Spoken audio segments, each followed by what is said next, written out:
안녕하세요. 오늘 그림책 레인저에서 소개할 그림책은 진경 작가님 작품이고요. 고래 뱃속에서 펴냈습니다. 모기 잡는 책입니다. 모기 하면 어떤 느낌이 드시나요? 왠지 어딘가 가렵지 않으신가요? 그럼 그냥 모기가 아니라 우리 집에 들어온 모기라면? 네, 모기 잡는 책은 누구나 한 번쯤 경험해 봤을 바로 그 내용을 담은 그림책입니다. 겉표지에서부터 불규칙적으로 움직이는 파리목 모기과의 저 곤충이 너무 얄밉지 않으신가요? 그래서 학생들과 이야기할 거리도 많고 공감을 이끌어내기도 좋은 그런 책이죠. 거기다가 책에 유머도 있고 그림도 재미있게 그려서 가볍게 즐겁게 읽을 수 있습니다. 그리고 굉장히 매력적이죠. 오늘은 이 모기 잡는 책을 아주 얄팍하게 훑어가며 이야기해 보도록 하겠습니다. 첫 번째는 작가님에게 물어본 적이 없어서 확실하진 않지만 그냥 예상해보는 그런 거죠. 학생들이요, 어찌하여 작가는 알록달록 예쁘게 색칠하지 않고 흑백을 선택했을까나 질문을 하면 꼭 나오는 대답은 귀찮아서요. 그렇지만 그건 아니겠죠. 그때 예리하게 누군가 말합니다. 다 흑백은 아닌데요. 빨강색도 있는데요. 오, 예리한 관찰입니다. 제 생각도 그래요. 제 생각엔 흑백은 다른 한 가지 색, 즉 빨간색을 강조하기 위한 배려라고 생각합니다. 빨간색은 무슨? 네, 피죠. 그래서 모기가 쪽쪽 피를 빨아먹는 그 피를 강조하기 위한 수단으로 다른 나머지 부분을 다 흑백으로 그렸다고 생각이 돼요. 다음은 내용 이야기입니다. 모기 잡는 책은 모기를 잡는 다양한 방법과 인물의 모습을 우스꽝스럽게 표현합니다. 저작권 때문에 한 컷만 보여드릴게요. 자, 좀 웃기시죠? 그런데 더 재밌는 장면들이 있어요. 그건 책에서 직접 보세요. 특히 엄마 장면에서 애들이 가장 반응이 좋았습니다. 저거 우리 엄마 같아요 라는 제가 들어서는 안 될 것 같은 말들을 하기도 하고요. 자, 이렇게 그림과 글 모두 독자에게 공감과 즐거움을 주겠다는 의지를 뿜뿜 내뿜고 있는데요. 덕분에 이 책으로 모기와 관련해 자기 경험을 이야기해보고 글과 그림으로도 표현해보기 참 좋은 그런 그림책입니다. 우리나라에서 몇 번만 여름을 나본 사람이라면 모기와 관련한 에피소드는 다들 있을 거예요. 경험을 말해보는 국어 시간, 이보다 더 좋은 소재가 있을까 싶기도 할 정도입니다. 자, 다음은 두 번째 질문을 해보겠습니다. 가족 사진과 관련된 내용인데요. 사실 이 부분은 크게 중요하지도 않고 또 모르고 넘어가도 상관없고 또 제 예상일 뿐입니다. 아무튼 학생들에게 질문을 던져봅니다. 책을 읽다 보면 액자가 이렇게 삐뚤어진 장면이 나오는데요. 여기 앞 표지에서는 분명히 가족 사진이 바르게 걸려있죠. 액자가요. 그런데 작가는 여기서 왜 이렇게 표현했을까요?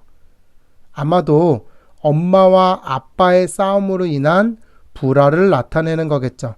그래서 가족 사진이 삐뚤게 걸려있게 보이도록 작가는 그림을 그린 것 같아요. 아무래도 이렇게 소소한 그림 한 컷으로 상징되어서 상황을 유추할 수 있는 장면을 볼 때마다 이래서 그림책을 끊을 수가 없다 싶습니다. 학생들에겐 그림책을 읽을 때 휙휙 넘기지 않고 자세하게 그림을 보면서 읽어야 된다라는 그럴 만한 동기가 되기도 하고요. 자, 네 번째로 마지막 장면을 이야기하려고 합니다. 개인적으로 작가님이 참 구성을 잘했다 싶은 장면이 바로 이 장면입니다. 책 마지막 페이지죠.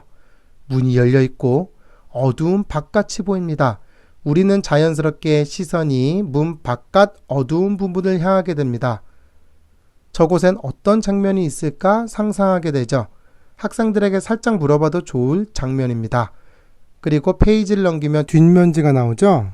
여기엔 왁자지껄 모기잡기 대소동이 끝나고 집을 나서는 이웃과 그리고 그들을 배웅하는 가족들의 모습이 보입니다. 이렇게 작고 단순한 그림 한 컷으로 상상하게 만드는 이 구성이 저는 너무 좋은 것 같아요. 자, 그런데 작가는 여기에서 멈추지 않습니다. 한 가지 즐거움을 더 집어넣죠. 뭐냐고요? 이게 바로 세 번째 질문입니다. 화면을 잠깐 정지하고 잘 찾아보세요. 이미 벌써 눈치를 채신 분도 있겠네요. 뭘까요? 답은 직접 찾아봐야 재밌습니다. 그럼 이야기가 끝난 후 어떤 일이 벌어질지 알게 되고요. 생각만 해도 끔찍하네요. 그런데 책은 여기에서 끝나지 않습니다. 책의 활용 정점은 따로 있는데요.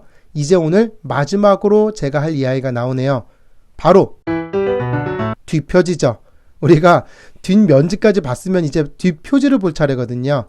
뒷표지를 보면 실제로 책으로 모기를 잡은 것 같은 그런 느낌이 나는 그림이 그려져 있죠. 책을 다 읽었더니 이야기 속에서 잡은 모기가 실제로 붙어있네? 이런 느낌? 마치 책 속에 있던 책이 현실로 나온 듯한 요상한 기분이 듭니다. 뭐랄까, 메타책이라고 불러야 할까요? 그리고 아이들, 학생들과 그림책을 찾아보는 활동도 해보세요. 그림책에서는 모기 잡는 책이 곳곳에 소품처럼 널브러져 있거든요. 그래서 마지막 질문을 합니다. 이 책은 책에서 몇 번이나 나올까요? 저는 참고로 9군데 찾았습니다. 네, 꽤 많죠. 뭐 제가 정답이 아니고 저보다 더 많이 나올 수도 있어요. 자, 아이들과 책 속 책 찾기 놀이를 하면 정말 재밌을 것 같은데요. 마치 우리 앤서니 브라운의 돼지책에서처럼 돼지와 돼지코 찾기 놀이 있죠?